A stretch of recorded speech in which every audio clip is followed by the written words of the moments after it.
നിങ്ങളുടെ favourite shows ഇനി ഒരിക്കലും മിസ്സാവില്ല. ഇപ്പോൾ C5 കാണും നിങ്ങളുടെ ഫേവറേറ്റ് ഷോ തികച്ചും സൗജന്യമായി.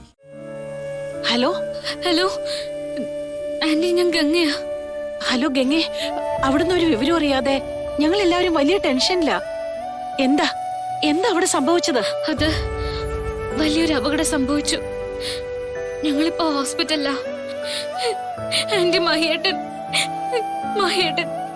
അയ്യോ, മഹിക്ക് എന്ത് പറ്റി? മഹിക്ക് എന്താ പറ്റിയത്? ആന്റി,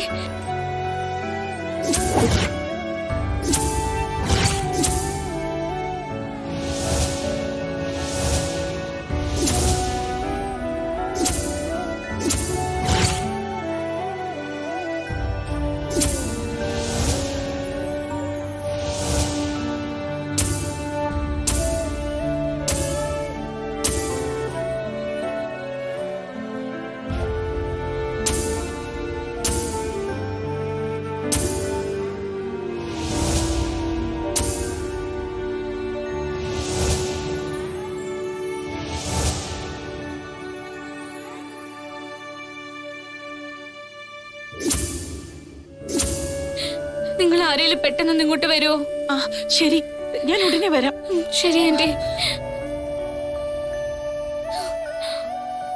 രാഹുൽ, ശ്രേയ,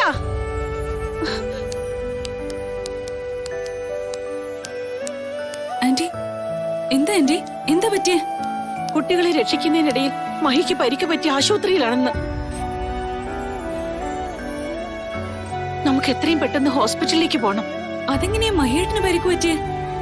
വണ്ടിയിലുണ്ടായിരുന്നത് ഗംഗയും മാളും രേഷ്മയല്ലേ? അതെ, പക്ഷെ വണ്ടി ഒരു താഴ്ചയിലേക്ക് മറിയുന്ന അവസ്ഥയിലേക്ക് നിന്നുപോയി. ആ സമയം അവരെല്ലാവരും ചേർന്ന് കുട്ടികളെ രക്ഷിക്കുമ്പോഴാ മഹിക്ക് അപകടം പറ്റിയെന്ന് അറിഞ്ഞത്. അപകടം എന്ന് പറഞ്ഞാ വലിയ രീതിയിൽ മഹിയേട്ടന് പരിക്ക് പറ്റിയോ?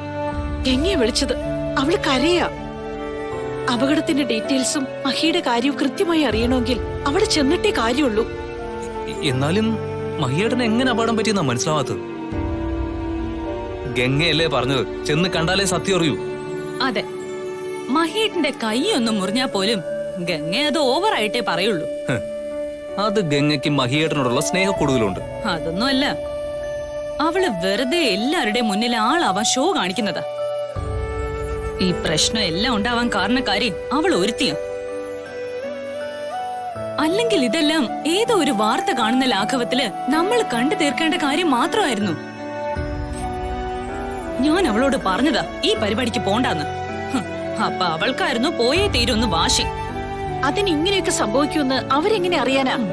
ഇവിടുന്ന് ഇറങ്ങാൻ തുടങ്ങിയപ്പോഴേ ശകുനപ്പിഴകളുടെ ഒരു ഘോഷയാത്ര ഉണ്ടായിരുന്നു.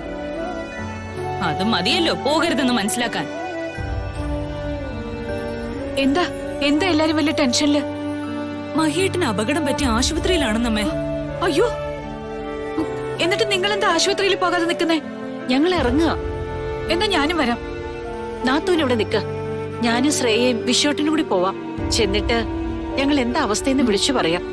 എന്തായാലും ഇനി താമസിക്കണ്ട, നിങ്ങൾ ഇറങ്ങ, ഞാൻ അച്ഛനെ വിളിച്ചു പറയാം. ശരി.